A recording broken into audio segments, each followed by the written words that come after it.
নমস্কার, কেমন আছেন আপনারা সবাই? আশা করি সবাই ভালো আছেন, আমিও ভীষণই ভালো আছি।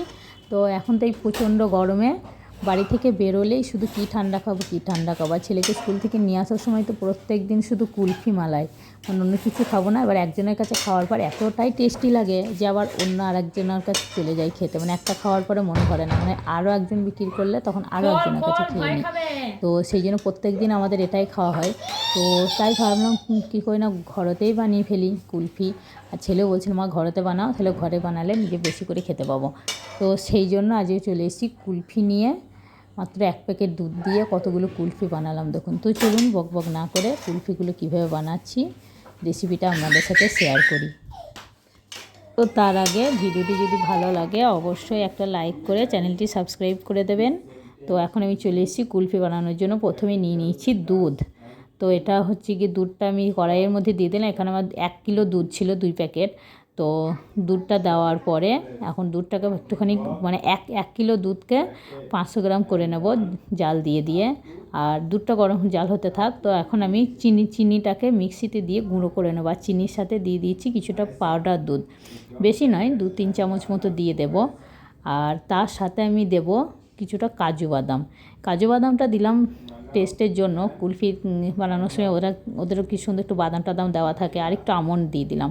তো এগুলো দেওয়ার পরে একটা গুঁড়ো, একটা পাউডার বানিয়ে নিয়েছি সবগুলোকে একসাথে। আর দুধটা দেখুন ওইদিকে করতে করতে দুধটা কিন্তু অনেকটা কমে এসছে, আর কালারটা কেমন ইয়েলো ইয়েলো হয়ে গেছে।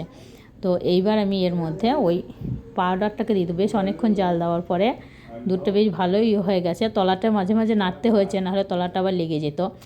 তো এইবার আমি এর মধ্যে দিয়ে দিলাম ওই পাউডারটা, যেটা আমি দুধ দিয়ে বানিয়ে রেখেছিলাম। তো এটা দেওয়ার পরে কিছুক্ষণ এরকম করে তলা থেকে ওপর থেকে পুরোটা ভালোভাবে মিশিয়ে নেবো আর একটু ফুটিয়ে নেবো। দুধ, চিনি, যা যা আছে তো সবগুলো নেড়ে চেড়ে দেখুন অনেক হয়ে গেছে। আবার সবগুলো ভালোভাবে মিশে গেছে এবং ঘন ফোট উঠতে লেগে গেছে। তো এইবার আমি এটাকে গ্যাসটাকে বন্ধ করে দেবো, কারণ এটা বেশি জাল দিলে আরও পুরু হয়ে যাবে, বেশি পুরু করলে হবে না। তারপর এটা ঠান্ডা হতে হতে অনেকটাই পুরু হয়ে যাবে। তো এইবার আমি গ্যাসটা বন্ধ করে দিলাম আর এটাকে আমি এখন নাড়তে থাকবো, মানে নেড়ে নেড়ে এটাকে ঠান্ডা করে নেব। তো বেশি মানে রেখে দিলে ওপরটা পুরো হয়ে সর পড়ে যাবে, তো ঠান্ডা হতে দেরি হবে। সেই জন্য পুরোপুরি নেড়ে নেড়ে ঠান্ডা করে নিলাম। তো দেখতেই পাচ্ছেন অনেক কত পুরো হয়ে গেছে নাড়তে নাড়তে, আর ঠান্ডাও হয়ে গেছে পুরোটা। এখন আমি এর মধ্যে দেব মেন জিনিসটা, মানে যেটা কুলফি খাওয়ার সময় মুখে লাগে, কুলফির একটা দুর্দান্ত একটা ফ্লেভার আসে, সেটা হচ্ছে এলাচ। এই এলাচটা কিন্তু বাজারে দোকানে কুলফি কেনার সময় এরকমই এলাচ দেওয়া থাকে। এলাচটা মুখে লাগে খুব, তখন টেস্টটা অন্যরকম হয়ে যায়। তো এলাচটাকে আমি এতে দিয়ে একটুখানি ঠুকে নেব, মানে একটু ভেঙে নেব। ভেঙে তারপরে আমি এলাচটা এর মধ্যে দিয়ে দেবো। আর কুলফির মেন উপকরণ হচ্ছে এলাচ। এলাচটা দিলে কুলফির একটা আলাদা ফ্লেভার আসে, একদম এটা দিলে একদম দোকানের মতো লাগবে। তো দিয়ে দিলাম। দেওয়ার পরে আর ঘরেতে যেমনই জিনিস বানান না কেন, দোকানের মতো ফ্লেভারটা না হলে ছেলেরা বলে বাড়িতে বানিয়েছো তো দোকানের মতো হয়নি। তো দিয়ে দিলাম এর মধ্যে আমি। এবার আমি এগুলোকে এবার কাপের মধ্যে দিয়ে দেবো। আজকে আমি প্লাস্টিকের চা খাওয়া কাপে কুলফিগুলোকে বানাচ্ছি। তো আমি চা খাওয়া কাপের মধ্যে সবগুলোকে দিয়ে দেব। তো এইগুলো দেওয়ার পরে মনে হচ্ছে যে আমার আরও একটু বেড়ে যাবে, আমার আরও কয়েকটা কাপ লাগবে। তো আমি সেই কাপগুলোকেও ভরে নিয়ে এইভাবে দিয়ে দিয়ে সবগুলোকে, দেখুন আমার সবগুলো হয়ে গেছে। টোটাল 8টা কাপে রাখা হয়েছে আমার।